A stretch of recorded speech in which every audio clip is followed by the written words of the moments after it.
안녕하세요.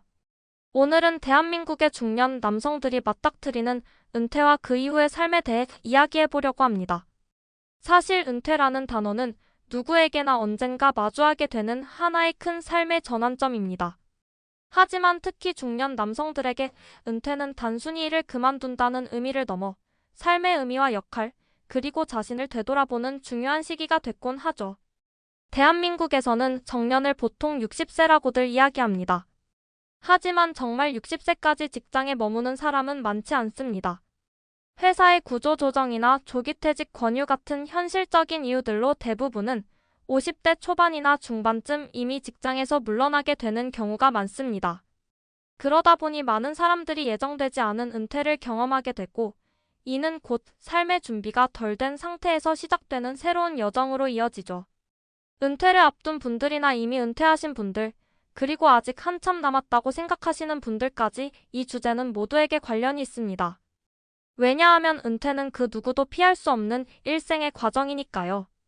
오늘은 우리가 이 시기를 어떻게 바라보고 또 어떻게 준비할 수 있을지 감성적으로 이야기해 보고자 합니다.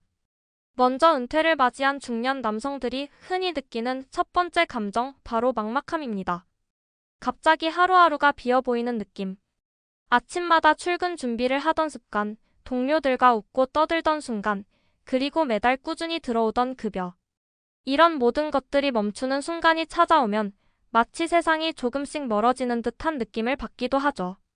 특히 한국 사회에서는 직업이라는 것이 단순한 생계수단을 넘어 사회적 지위를 나타내는 중요한 요소로 여겨져 왔기 때문에 직장을 떠나게 되면 자신의 존재감까지 약해진다고 느낄 수 있습니다. 그리고 그 다음엔 바로 경제적인 현실이 다가옵니다. 이제 앞으로 어떻게 먹고 살아야 하지? 라는 질문이 머릿속을 떠나지 않는 경우가 많죠. 한편으로는 아직 학비를 내야 하는 자녀가 있을 수도 있고, 결혼을 준비하는 자녀에게 도움을 줘야 할 수도 있습니다. 여기에 부모님을 모셔야 하는 분들은 부양비까지 더해지죠. 그리고 은퇴 후의 삶에서 의외로 큰 부분을 차지하는 것이 의료비입니다. 건강을 유지하기 위한 병원비나 약값이 생각보다 크다는 걸 많은 분들이 경험하게 됩니다. 사실 은퇴 이후의 삶을 미리 준비하지 못한 이유는 너무나 명확합니다. 앞만 보고 달려오느라 준비할 틈이 없었던 거죠. 젊었을 때는 일이 전부였고, 그 일을 통해 가족을 부양하며 자녀를 교육시키며 살아왔습니다. 그러다 보니 정작 자신을 위한 시간은 너무 부족했습니다. 그렇게 은퇴가 코앞으로 다가왔을 때 비로소 느끼는 거죠. 나는 준비가 안 되어 있구나라고. 그럼 이제는 시선을 조금 돌려볼까요?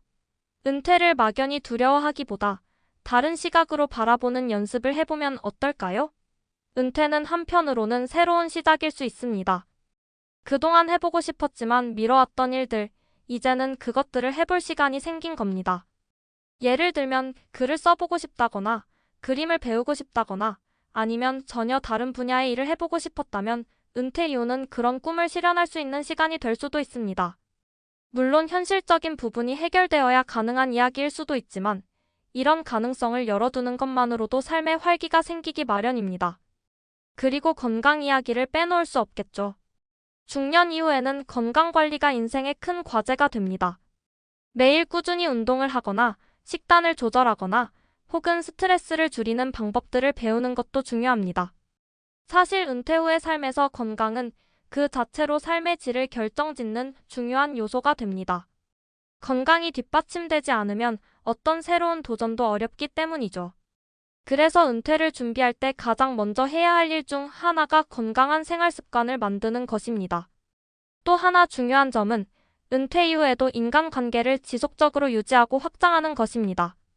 직장이라는 공동체를 떠나게 되면 자연스럽게 인간관계도 줄어드는 경우가 많습니다. 하지만 이럴 때일수록 스스로 나서서 동호회에 가입하거나 봉사활동을 하거나 지역 사회활동에 참여하는 등 새로운 사람들과의 만남을 만들어가는 것이 필요합니다.